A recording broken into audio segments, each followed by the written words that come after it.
मिले कथा सुनी कि हमारे प्रभु इच्छा है। संसार ज्ञाता सूजी से बोले, हे वैष्णव पूजा से पानी हृदयों कल्याण की बात पूछे, मैं उससे बर को आप लोगों से कहूंगा। जी बर को नारद जी ने लक्ष्मी नारायण भगवान से पूछा था और लक्ष्मी नारायण भगवान उनसे नारद जी से कहा था। एक कथा ध्यान से सुने। एक समय की नारद जी दूसरों के हित की इच्छा से अनेक लोगों में घूमते हुए लोक में आ पहुंचे। यहाँ अनेक योनियों में जन्म हुए प्राय मनुष्य कर्मों के द्वारा अनेकों प्रकार के दुखों से ऐसा मन में सुनकर भगवान नारद जी फिर लोग को गए। वहां सफेद वर्ण चार भुजा वाले देव स्नान के हाथ में शंख चक्र तथा पद्म माला पहने हुए थे देख कर स्तुति करने लगे, हे भगवान आप अत्यंत शक्ति से संपन्न है। मंदा वाणी आपको नहीं पा सकती। आपका आत्मा अंत है। निर्गुण स्वरूप के कारण भक्तों के दुखों को नष्ट करने वाले को आपको मेरा सबसे नमस्कार है। नारद जी से प्रकार सुनकर भी भगवान बोले, हे मुंशी आपके मन में क्या किस कार्य है आगमन हुआ निसंकोच कहो। तब नारद बोले, मृत्यु में सब मनुष्य जो अनेक पैदा हुए अपने कर्मों के द्वारा अनेक प्रकार के दुखों से दुखी हो रहे हैं। नाम पर दया रखते बताइए कि मनुष्यों के सब दुख थोड़े से प्रण से कैसे दूर हो सकते हैं। श्री भी भगवान जी बोले, हे नारद उस भलाई के लिए तुमने बहुत अच्छी बात पूछी। जिस काम करने से मनमोह से छूट जाता है मैं तुमसे कहता हूँ सुनो, बहुत पूर्ण देने वाला स्वता अपने लोग में दोनों में दुर्लभ उत्तम व्रत। आज मैं 3 वर्ष होकर तुमसे कहता हूँ। श्री सत्यनारायण भगवान का ये व्रत अच्छी तरह विधान पूर्वक संपन्न करके मनुष्य प्राण सुख भोग कर्म प्रमुख को प्राप्त होता। श्री भगवान के वचन सुनकर नारद बोले, व्रत क्या क्या फल क्या विधान किसने व्रत को किया है, किस दिन व्रत को करना चाहिए, कृपा कर मुझे विस्तार से कहो। भगवान बोले, दोस्तों आपको दूर करने वाला सुख संपन्न संतान को देने वाला ये व्रत स्वरूप विजय दिलाने वाला भक्त और श्रद्धा के साथ किसी भी दिन शाम के समय मनुष्य भी सत्यनारायण जी को ब्राह्मणों बंधु के साथ धर्म प्राणों का पूजा करें। भगव के लिए का फल नैवेद्य घी दूध गेहूं का चूर्ण सा लेवाएं। गेहूं के भाव में साटी का चूर्ण सकता था गुण ले रहा भक्त भाव से भगवान को अर्पण करे था। बंधु से ब्राह्मण को भोजन करा। इससे 50 भोजन के रात में निर्गीत का आज का यह आयोजन कर श्री सत्यनारायण भगवान का स्मरण करता हुआ समय व्यतीत करे। इस प्रकार व्रत करने पर मनुष्यों की सभी इच्छा नीचे पूरी होती है। विशेष काल में मृत्यु पर मोक्ष का सरल उपाय है। श्री सत्यनारायण व्रत का प्रथमोध्याय संपूर्ण हुआ। बोले सत्यनारायण भगवान की जय।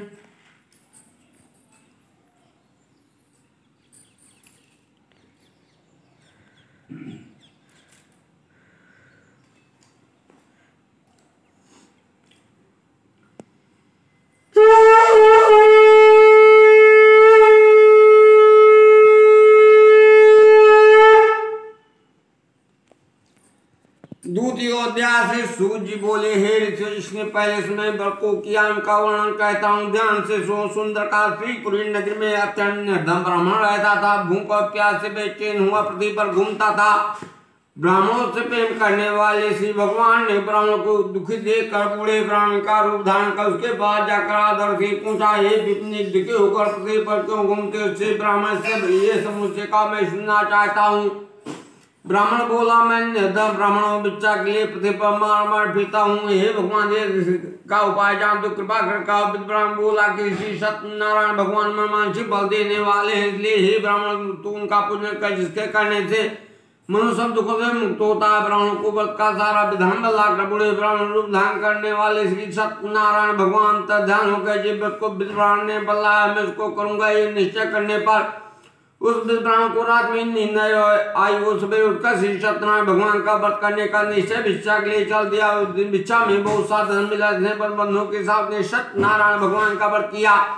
इसके करने से ब्राह्मण सब दुखों से छूट करने प्रकार की संपत्तियों से युक्त हुआ। उस समय तो ब्राह्मण हर मास व्रत करने लगा। इस तरह सत्यनारायण भगवान के जो व्रत को करेगा सब पापों से छूट कर मोक्ष को प्राप्त होगा। आगे जो पृथ्वी पर सत्यनारायण भगवान का व्रत करेगा मनुष्य सब दुखों से छूट जाएगा। इस तरह नारद जी से नारायण का कहा हुआ व्रत मैंने तुमसे कहा, हे विप्रो क्या कहूँ रे? बोले, हे मुनीश्वर संसार में ब्राह्मण से उनका किसी ने व्रत को किया हम सब सुनना चाहते हैं।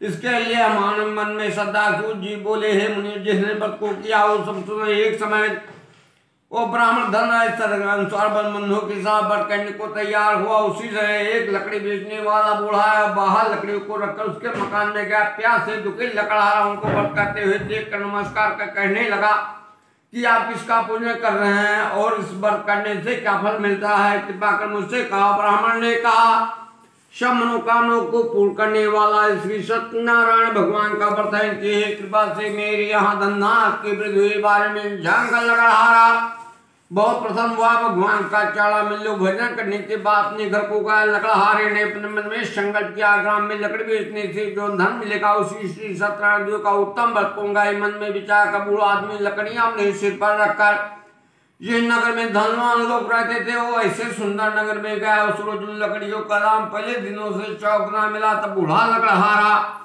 दाम ले अत्पसर होकर पके केले की फली, शक्कर, घी, दुग्ध, दही और गेहूं का चूर्ण इत्यादि श्री सत्यनारायण भगवान की व्रत की कुछ सामग्री लेकर अपने घर गया। फिर उसने अपने भाइयों को बुलाकर विधान के साथ भगवान का पूजन व्रत किया। उस व्रत के प्रभाव से बूढ़ा लकड़हारा धनपुत्रा से युक्त हुआ। संसार के समुद्र सुख भोग कर बैकुंठ को चला गया। श्री सत्यनारायण व्रत का द्वितीय अध्याय संपूर्ण हुआ। बोलिए सत्यनारायण भगवान की जय।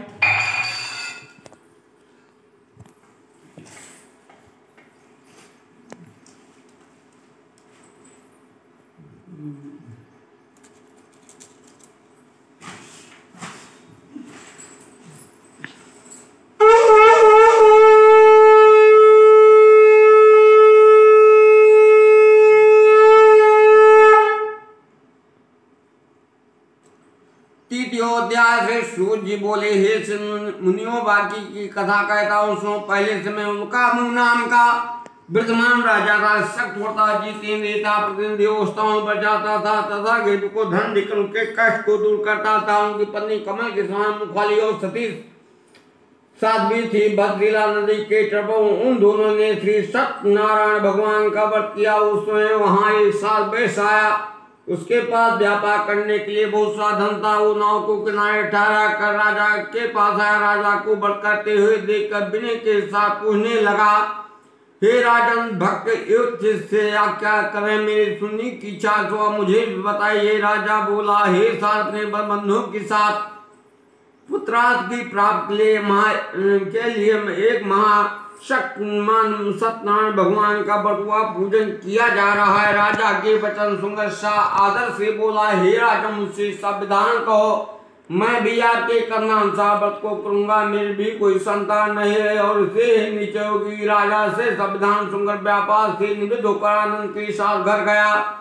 शाह ने अपनी पत्नी से संतान देने वाले व्रत का समाचार सुना। कहा, जब मेरी संतान होगी तब मैं व्रत को करूंगा। शाह ने इसे अपनी पत्नी लीलावती से कहे कि उसकी पत्नी लीलावती पद के साथ आनंदित होकर संसार धर्म में प्रवृत्त होकर श्री सत्यनारायण भगवान की कृपा से गर्भवती हो गई। आप 10वें महीने में सुंदर कन्या का जन्म हुआ। दिन इस तरह बढ़ने लगे जैसे शुक्ल पक्ष का चंद्रमा बढ़ता है। कन्या का नाम कलावती रखा गया। तब लीलावती ने मीठे शब्द में अपने पति से कहा, जो आपने संकल्प किया था कि भगवान का व्रत करूंगा, अब आप उसे करिए। साथ बोला, हे प्रिय, की विवाह व्रत करूंगा। इस प्रकार अपनी पत्नी को शासन देकर नगर को चला गया। कलावती पितृगृह को प्राप्त हो गई। शाह ने जब नगर में सखियों के साथ अपनी पुत्री को देखा तो दूत को बुला कर कहा, पुत्री के वास्ते कुछ से वर देख कलावसा की आज्ञा पाकर कंचन नगर पहुंचा। वहां पर खोज कर देखभाल करके लड़की के लिए सुने पुत्र को लाया। उस लड़के को देखकर शाह ने बंधुओं से प्रसन्नचित्त अपनी पुत्री का विवाह उसके साथ कर दिया। किंतु दुर्भाग्य से विवाह के समय वर को करना भूल गया। तब श्री भगवान क्रोधित हो गए, श्राप दिया कि तुम्हें दारुण दुख प्राप्त होगा। अपने कार्य में कुशल साथ बनिया जमाता से नाव को लेकर व्यापार करने के लिए समुद्र के समीप ऐसे रत्नाथ साहब नगर में गया और वहां दोनों ससुर जमाई चल के राजा के नगर में व्यापार करने लगे। एक दिन भगवान सत्यनारायण की मां से पेल को राजा का धन चुरा कर भागा जा रहा था। किंतु राजा के दूतों को आता देख कर चोर ने घबरा कर भागते हुए राजा के धन को नाव में चुपचाप रख दिया। जहाँ ससुर जमाई ठहरे हुए थे, तब दूतों ने साल बैस के पार राजा के धन को रखा देखा। दोनों को बांध कर ले गए। प्रशंसा से दौड़ते हुए राजा की समीप जाकर बोले, जो चोर हम पकड़ कर लाए हैं देख कर आगे दे। तब राजा की आज्ञा से उनको कठिन कारावास में डाल दिया गया। उनका सारा धन छीन लिया श्री सत्यनारायण भगवान के श्राप के द्वारा उनकी पत्नी घर पर बहुत दुखी हुई। घर पर धन रखा था, चोर चुरा ले गए। शारीरिक मानसिक पीड़ा था, भूख प्यास से आप दुखी हुआ। अन्न की चिंता में कलावती ब्राह्मण के घर गई। वहां उसने सत्यनारायण भगवान का व्रत होते देखा। फिर कथा सुनी था, प्रसाद ग्रहण करा को घर आई। माता ने कलावती से कहा, हे पुत्री अब तक कहाँ रही थे, मन में क्या है? कलावती बोली, हे माता मैंने ब्राह्मण के घर से सत्यनारायण भगवान का व्रत देखा। कन्या के वचन सुनकर लीलावती भगवान के पूजन की तैयारियां करने लगे।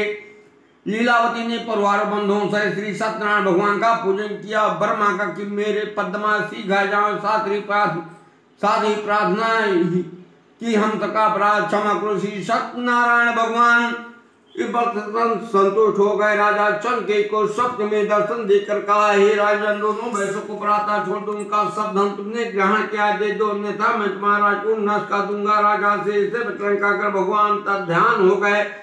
प्रातः राजा चंके ने सभा में सब सुना। फिर दोनों मणि पुत्रों को कैसे मुख में बुलाए दो, ही राजा को नमस्कार किया। राजा मीठे बच्चों से बोला, हे मां भाभीवास, ऐसा कठिन दुख प्राप्त हुआ, अब तुम्हें कोई भय नहीं है। ऐसा कहकर राजा ने नए नए वस्त्र भूषण पहनाए तथा जितना धन लिया था उसे दूना धन देकर आदर के साथ विदा किया। दोनों अपने घर चल दिए। श्री सत्यनारायण व्रत का तृतीय अध्याय संपूर्ण हुआ। बोलिए सत्यनारायण भगवान की जय।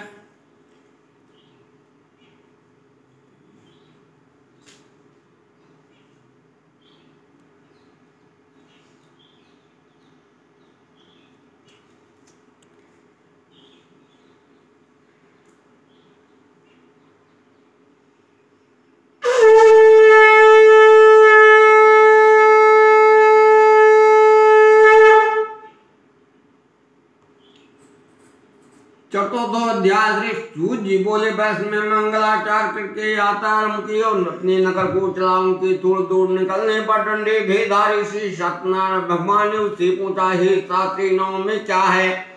अब मारी मड़ी हंसता हुआ बोला, हे डंडी, आप क्यों पूछते हो? क्या धन लेने की इच्छा है? मेरे नाम में बेल पत्ते भरे हैं। बैल का कठोर वचन सुनकर भगवान ने कहा, तुम्हारा वचन सत्य हो। डंडी ऐसा कहकर वहां से को दूर चले गए। कुछ दूर जाकर समुद्र के किनारे बैठ गए। डंडी के जाने पर वह नृत्य क्रिया करने के बाद नाव को झूठी देखकर अचंभा किया तथा नाव में बेलपत्ते आदि देखकर मुर्शिदो जमीन पर गिर पड़ा। फिर मुर्जा को नहीं पाते सो प्रकट करने लगा तो उसके दिमाग बोला कि आप सो न करे, डंडी का श्राप है, अतः उनके शरण में चलना चाहिए, तभी हमारी मनोकामनाओं पूरी होगी। दमाद के वचन सुनकर डंडी के पास पहुंचा और भक्तभाव से नमस्कार करके बोला, मैं जो आपसे वचन कहते उसके लिए क्षमा करो। हिस्सा कहकर महान सुखा तो रोने लगा। तो डंडी भगवान बोले, हे मुझे पुत्र में आज्ञा से बारंबार तुझे दुख प्राप्त हुआ, तुम मेरे पूजा से विमुख हुआ। साथ बोला, हे भगवान, आपकी माँ से ब्रह्मा आदि आपके रूप को नहीं जानते, तब मैं ज्ञानी कैसे जान सकता हूँ? आप प्रसन्न हुए, मैं समझ के अनुसार आपकी पूजा करूंगा, मेरी रक्षा करो। पहले के समान नौका में धन भर दो। उसके भक्त वचन सुनकर भगवान प्रसन्न हो गए। उसकी क्षमता बढ़ते का ध्यान होकर नाव पर आकर देखा नाव धन से परिपूर्ण है। वो भगवान सत्यनारायण का पूजन कर जब मैं नगर के निकट पहुंचा तो उसको घर भेजा। तो निशा घर जाकर उसकी स्त्री को नमस्कार कर सब समाचार का तो साथ की स्त्री बड़े हर्ष के साथ सदैव का पूजन का पुत्री से कहा, मैं अपने पति के दर्शन को चाहती हूँ, तो कार्य कर सीखा जाना। परंतु कलावती प्रसाद छोड़कर पद के पास चली। प्रसाद जो के कारण सदैव हो गए। उनके पद को नाव से पानी डुबो दिया। कलावती ने पद को ना देख कर रोती हुई जमीन पर गिर गई। इस तरह नौका को डूबा हो कन्या को रोता साथ दुखित हो बोला, हे प्रभु, मुझसे या मेरे परिवार से जो भूल हुई उसे क्षमा करो। उनकी दीन वचन सुनकर सदैव प्रसन्न हो गया। आकाशवाणी हुई, हे सात्री, कन्या में प्रसाद छोड़कर आई है, इसीलिए इसका पद अनिष्ट हुआ। घर जाकर प्रसाद खाकर लौटे, इससे पतोष मिलेगा। ऐसी आकाशवाणी सुनकर कलावती ने घर पहुंचकर प्रसाद खाया। फिर आकर पति के दर्शन किए। तब पश्चात ने वन बंधुओं सहित सत्यदेव का विधि पूर्वक पूजन किया। फिर श्लोक का शुभ भोग का अंत में स्वलोकों का श्री सत्यनारायण व्रत का चतुर्थो अध्याय संपूर्ण हुआ। बोलिए सत्यनारायण भगवान की जय।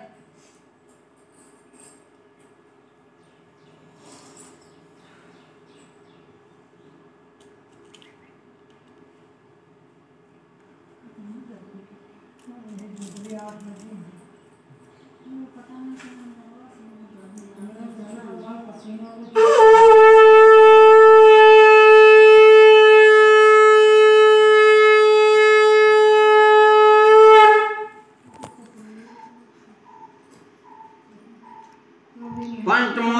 से सूजी बोले, हे ऋषियों मैं भी कथा कहता हूँ सुनो। प्रजापालिन तुमको धुन नाम का राजा था, उसने भी भगवान का प्रसाद त्याग कर बहुत दुख पाया। एक समय में वन में जाकर वन पशुओं को मारकर बढ़ के वृक्ष के नीचे आया और वहां उसने ग्वालों को भक्त भाव से बंधुओं से श्री सत्यनारायण जी का पूजन करते देखा। राजा देखकर भी अभिमानवश वहां नहीं गया और उन्होंने नमस्कार किया। जब ग्वालों ने भगवान का प्रसाद उसके सामने रखा तो प्रसाद त्यागकर वह नगरी को चला गया। वहां अपना सब कुछ नष्ट पा तो सत्यनारायण भगवान ने रुष्ट होकर किया है।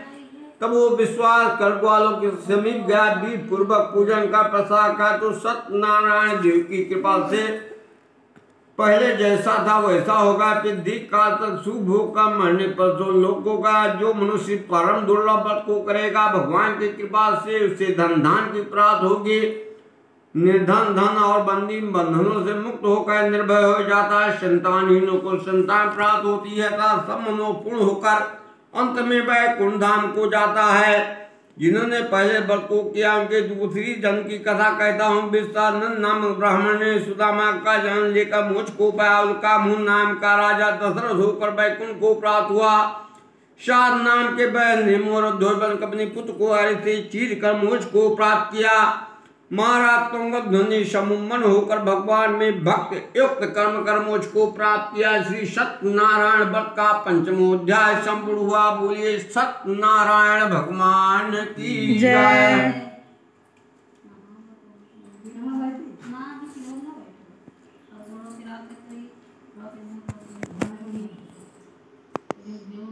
बता जरूरत लगी था, जरूरत लगी